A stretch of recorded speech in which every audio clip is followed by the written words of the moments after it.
All right, here's some examples for chapter 7, lesson 5 on exponential functions. Okay, so it says find the y-intercept and the state of the main range. So we're going to graph it first. To graph them, you make XY tables. And in order to graph these correctly, you want to use negative numbers. And you might not be able to graph all the numbers that you want, that you put into your table, because they might be too big or too small. But you want to use them to be able to figure out where you're going to go with them. All right, so in this case, x is -2. So we're going to put -2 in for x. So it's 3 to the -2 power. So you do that on your calculator, and you get a little number. And you just do 3 up there, -2. Okay. And then you get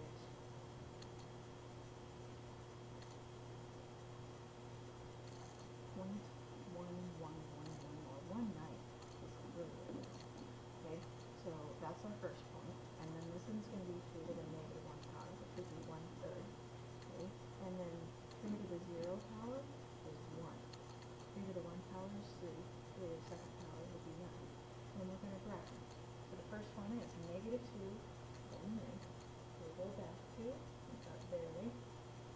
Okay, and then we go back 1 and up a little bit barely. Okay, and then we go back up none, or up 1. And then we go over 1 and up 3. And then over 2 and up 9.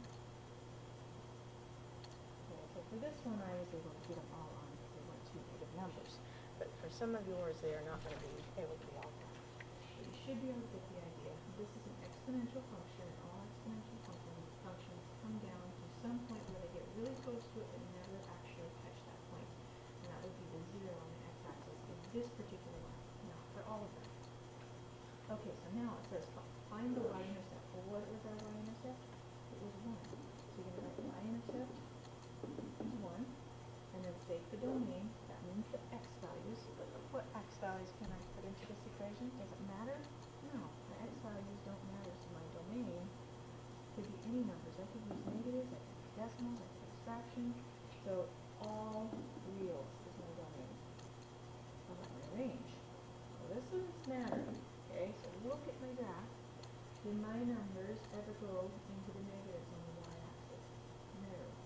So they're all positive. Could it be 0? Oh no, it never hit the x-axis either. So all positive real numbers are my x, my range, which is my y. Okay, that's how you do that one.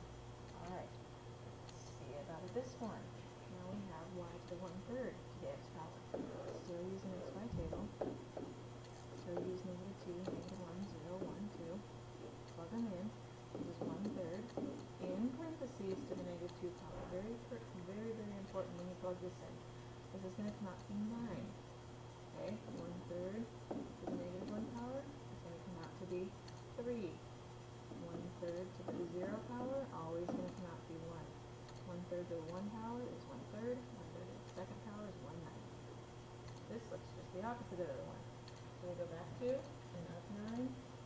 Go back 1, up 3. Am I counting that correctly? I could have counted that last one wrong too. Really good. And then this one is up over 0 up 1. And then 1/3. And then 1/9. So you get the idea. It's just the opposite. It comes down and doesn't actually hit the x-axis, even though it looks like it might do it. Doesn't actually. Okay, what's the y-intercept on this one? Intercept is 1 again. Not always the case though. Okay, so don't just assume it's always 1. Domain here, this one's all reals again. And this is going to be all reals except for in real situations. Sometimes it's not going to make sense to do certain things, so it's going to be all reals. Range, again, did we go to the negatives? No, all positive real numbers. Not always the case. Could be on the negatives instead. Could be down here instead. Okay? Or it could be coming down to 1 or something, and it doesn't actually get below 1.